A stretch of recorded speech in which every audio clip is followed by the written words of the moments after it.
Vijayawada MP Kesineni చిన్ని తన అన్న మాజీ ఎంపీ కేశినేని నా దెబ్బకు హడలిపోతున్నారు. కేశినేని నాని రాజకీయాల నుంచి తప్పుకుంటున్నట్టు ఇది వరకే ప్రకటించారు. అయితే తమ్ముడైన విజయవాడ ఎంపీ చిన్ని విషయంలో మాత్రం మినహాయింపు ఇచ్చారు. నిత్యం చిన్నిపై ఏదో ఒక ఆరోపణ చేయడంతో పాటు ఆధారాలు కూడా చేర్చేస్తూ నిలదీస్తున్నారు. నాని దెబ్బకు చిన్నికి సమాధానం ఏం చెప్పాలో అర్థం కాని పరిస్థితి. రాజ్ కసిరెడ్డితో చిన్నికి అనుబంధంపై ఇటీవల నాని సోషల్ మీడియా వేదికగా తెలిపారు. ఈ సందర్భంగా సీఎం చంద్రబాబుకు లేఖ రాస్తూ చర్యలు తీసుకోవాలని డిమాండ్ చేశారు.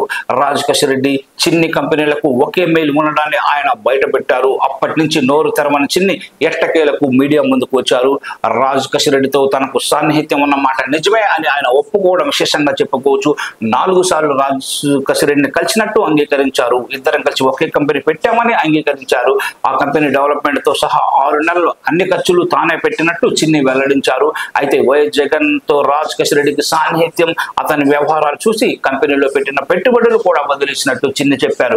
ఆ కేశినేని నాని జగన్ దగ్గర పాలేరుగా మారి తనపై ఆరోపణలు చేస్తున్నారని చిన్ని తన అన్నపై అక్కసు వెలగెక్కారు. మద్యం వ్యాపారంలో 3,200 కోట్ల స్కామ్ జరిగిందని, అందులో సూత్రధారి వైఎస్ జగనే అని ఆయన ఆరోపించారు. తనపై వస్తున్న ఆరోపణలపై విచారించాలని కోరుతూ సిబిఐకి లేఖ రాస్తున్నట్టు కేశినేని చిన్ని తెలిపారు.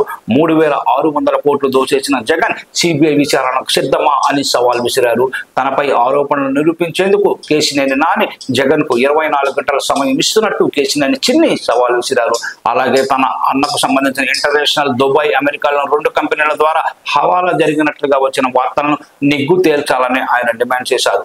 ఖర్చు తానే పెట్టుకుంటానని ఆయన ప్రకటించారు. కేశినేని చిన్నికి సమాధానం చెప్పడానికి 2 రోజుల సమయం పట్టింది. కేంద్ర ప్రభుత్వంలో భాగస్వామిగా ఉంటూ సిబిఐ దర్యాప్తునకు సిద్ధమా అని జగన్ డిమాండ్ చేయడం చిన్ని బేలతనాన్ని బయటపెట్టిందని చెప్పుకోవచ్చు.